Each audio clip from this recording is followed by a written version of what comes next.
Let's talk about one of the biggest debates in the gaming world right now. Do you really need a 120Hz TV for gaming? If you've been shopping around for a new TV or building out your dream setup, you've probably seen 120Hz plastered all over the specs and marketing. It sounds impressive, it looks premium, and it definitely costs more.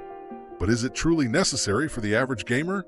Or is it just another spec that sounds cooler than it actually is? Let's break it down and see what really matters when it comes to refresh rates, gaming performance, and whether a 120Hz TV is worth the upgrade. To start with, let's get clear on what 120Hz even means. A TV's refresh rate is simply the number of times it refreshes the image on screen every second. So a 60Hz TV refreshes the picture 60 times per second, while a 120Hz TV does it 120 times. In theory, the more frequently the image is refreshed, the smoother and more fluid motion will look, especially during fast action scenes or when you're whipping the camera around in a game. Now that sounds like a no-brainer, right? Smoother is better. But it's not quite that simple. Just because your TV can refresh 120 times per second doesn't mean the game you're playing is sending 120 frames per second to the screen. You need both a capable display and a source, like a game console or PC, that can actually output high frame rates to take advantage of that refresh rate. That brings us to the next piece of the puzzle, your gaming hardware. If you're gaming on a PlayStation 5 or Xbox Series X, yes, both consoles do support 120 FPS gaming, but only in select titles. We're talking games like Call of Duty Modern Warfare 2, Fortnite, Halo Infinite, and a handful of others. Not every game is optimized for high frame rates, and many graphically intense titles still cap at 30 or 60 FPS to prioritize visuals over speed. On the PC side, you've got way more flexibility. A powerful gaming rig with a high-end GPU can definitely push 120 FPS or more, especially in competitive games like Valorant, CSGO, or Overwatch 2.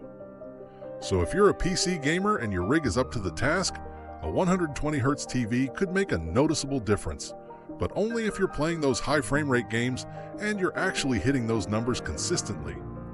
But even assuming your console or PC can deliver 120 frames per second, there's another catch. Not all TVs handle 120Hz equally well. You'll need to make sure the TV supports native 120Hz at 4K, not just a simulated or effective refresh rate.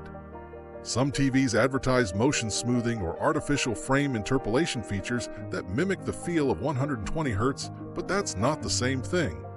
For actual 120Hz gaming, look for HDMI 2.1 ports, which allow the necessary bandwidth for 4K at 120Hz. And ideally, the TV should support features like variable refresh rate, VRR, and auto low latency mode to keep things responsive and smooth. So what does this all mean for you? The person sitting on their couch trying to figure out whether to pull the trigger on a fancy new TV? Here's where it gets interesting.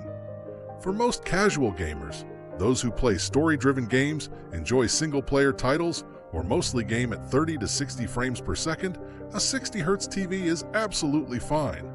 In fact, a great 60Hz panel with excellent color accuracy, contrast, and HDR performance might actually give you a better visual experience than a cheap 120Hz TV with poor black levels or weak processing.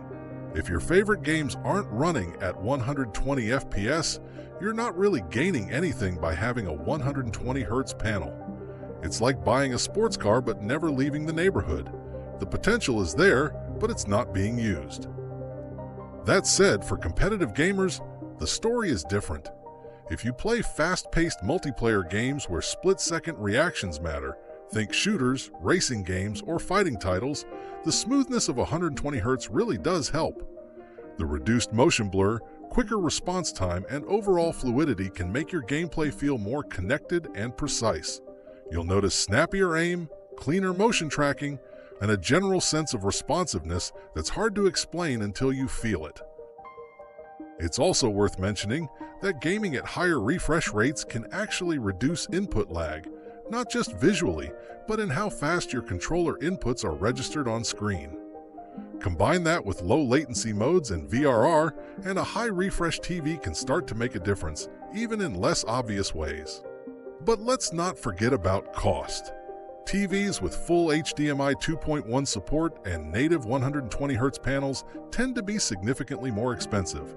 You'll be looking at mid to high-end models from LG, Samsung, Sony, and others, often in the $800 to $1,500 plus range depending on size and features.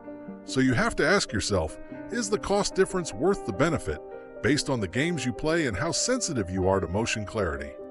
There's also the matter of future-proofing. Even if you don't play 120 FPS games now, that number is becoming more common. Developers are increasingly offering performance modes that target 120 FPS, especially as console optimization improves and more games give players the choice between visual quality and frame rate. So if you're planning to keep your TV for several years, investing in a 120Hz display might be a smart way to stay ready for what's coming. That said, future-proofing shouldn't come at the cost of your current experience. A TV is more than just a gaming monitor.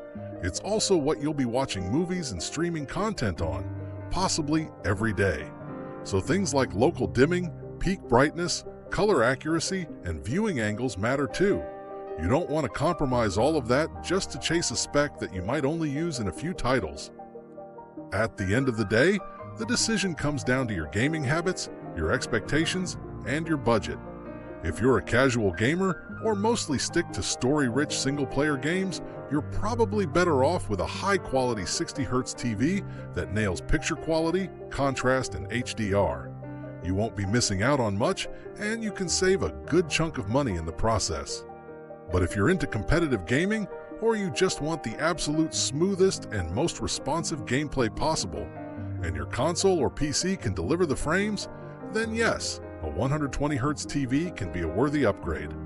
Especially when paired with HDMI 2.1, VRR, and low input lag, it can give you that edge and elevate your experience in ways that are subtle but satisfying. So, do you really need a 120Hz TV for gaming? Probably not. But if your setup and play style demand it, and your wallet can handle it, it's definitely something worth considering. Just make sure the rest of your gear is ready to take advantage of it, or you might be paying for a feature you're not really using. That's it for today's deep dive. If you found this breakdown helpful, give it a like, hit that subscribe button, and drop a comment below. Are you gaming on 60Hz or 120Hz? Have you noticed a difference? I'd love to hear your thoughts. Until next time, game on and take care.